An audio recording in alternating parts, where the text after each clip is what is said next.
Hoje, nós teremos a nossa retrospectiva econômica e financeira de 2023, começando pelas performances dos principais índices e ativos, seguindo então para as notícias do ano de 2023, que se relacionam obviamente com o nosso tema preferido aqui no canal, os investimentos. Vamos começar dando um panorama dos retornos que vimos esse ano. O Ibovespa acumulando uma alta aí de 22,21% no ano, veio mostrando força, aliado a uma Selic que começou o ano já na alta, se manteve em 13,75 por um tempo e então começou a cair. Atualmente, estamos aqui nos 11,75%. Obviamente, esse movimento é permitido pelo arrefecimento da nossa inflação, que no final de novembro de 2023 acumulava 4,68% nos últimos 12 meses. Mas apesar dos juros altos, a gente ainda teve um crescimento acumulado nos últimos 4 trimestres, terminados no terceiro de 2023, ainda não fechamos o ano, ainda não temos esses dados, mas ainda assim acumulando um crescimento de 3,1%.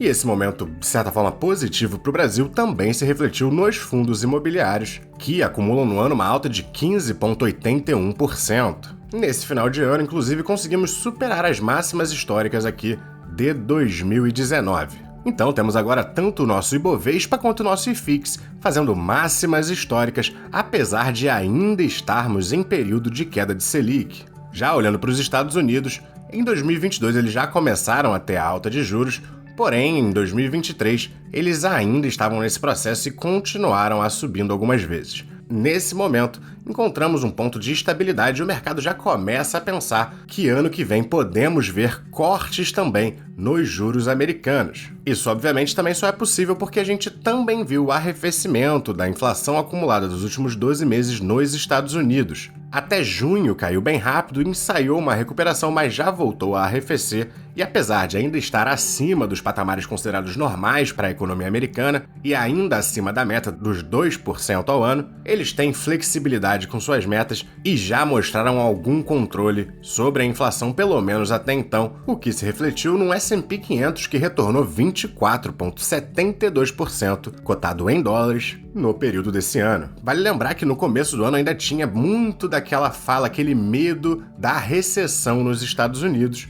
mas ele foi se dissipando ao longo do ano.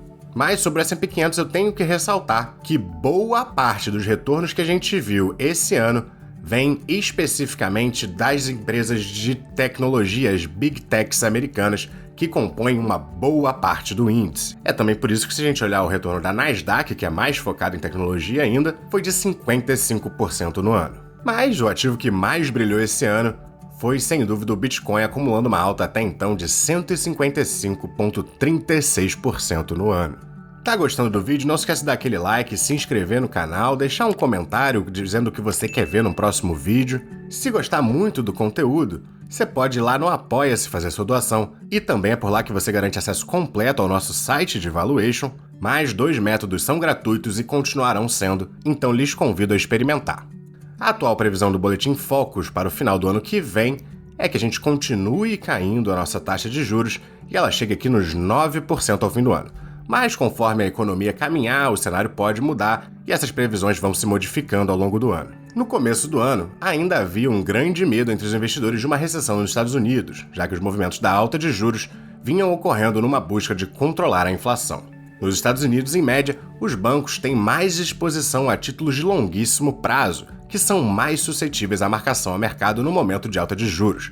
Então, o Silicon Valley Bank, em busca de caixa, teve que liquidar 21 bilhões de dólares de títulos públicos americanos, contabilizando 1,8 bi de dólares de prejuízo. Com isso, os correntistas, que eram em sua maioria empresas, correram para resgatar seus recursos e causaram a falência do banco. Felizmente, por não ter muitos clientes pessoa física, o risco de contágio a outros bancos foi limitado. Mas para junho, o presidente americano Joe Biden assina o aumento do teto da dívida americana, evitando o default. Eu queria trazer essa notícia porque quase todo ano a dívida americana se aproxima do teto. Cenário que obriga o Senado, o Congresso e a Presidência a entrarem em acordos, onde junto deles o teto da dívida é aumentado. É quase um evento de barganha já esperado pelos meios político e econômicos. Então, na próxima vez que você vê notícias como o Tesouro Americano se aproxima de falhar o pagamento de suas dívidas, saiba que apesar de ser sim um risco, é um evento quase que corriqueiro que não deve causar pânico nos investidores. Pouco depois da quebra do Silicon Valley Bank,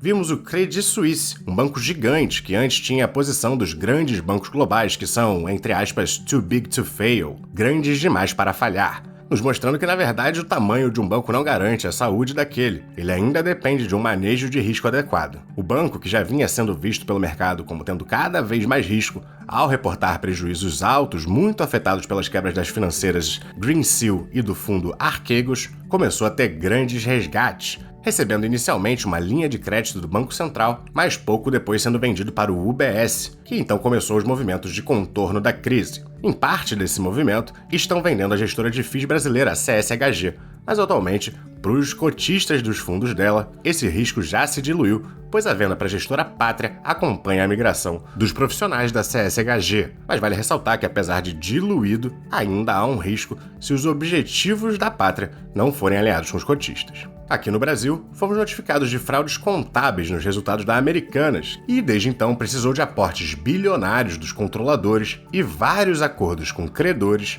mas no momento parece que ensaiam sua recuperação.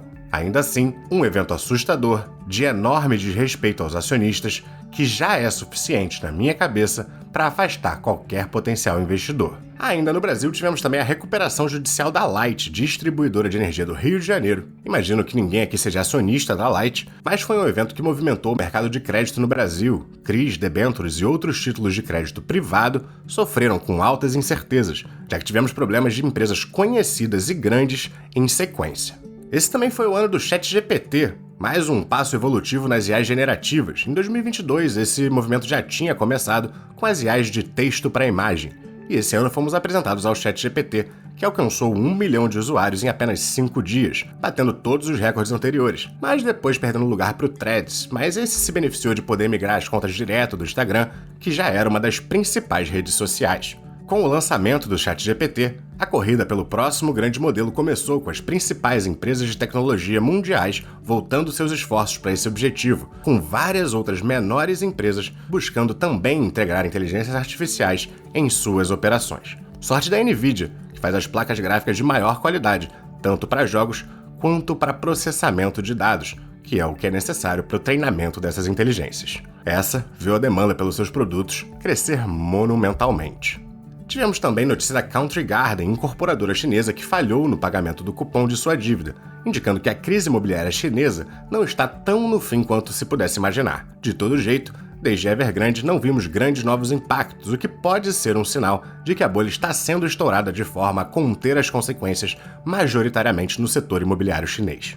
Mais à frente, outro banco americano sofreu com uma corrida bancária, a famosa fuga de depósitos. E com uma queda de 40% no dia após a divulgação dos seus resultados e acumulando até aquele momento uma queda de 97% desde o início do ano, foi confirmada a falência do First Republic Bank. Então, reguladores assumiram o caminho e o venderam para o JP Morgan Chase, que, assim como o UBS, conseguiu uma compra atrativa e começou os movimentos de recuperação. Tivemos também a investigação do Sam Bankman-Fried, criador da corretora de criptomoedas FTX, que em investigações teve confirmado o uso de fundos de clientes para trades pessoais e até o uso dos mesmos por parte de outras empresas de Sam Bankman-Fried. Posteriormente, foi condenado por fraude. Esse movimento também incentivou investigações a outras corretoras como a Coinbase e a Binance. Dentre essas, a Binance sofreu acusações um pouco mais graves e teve até de trocar seu CEO.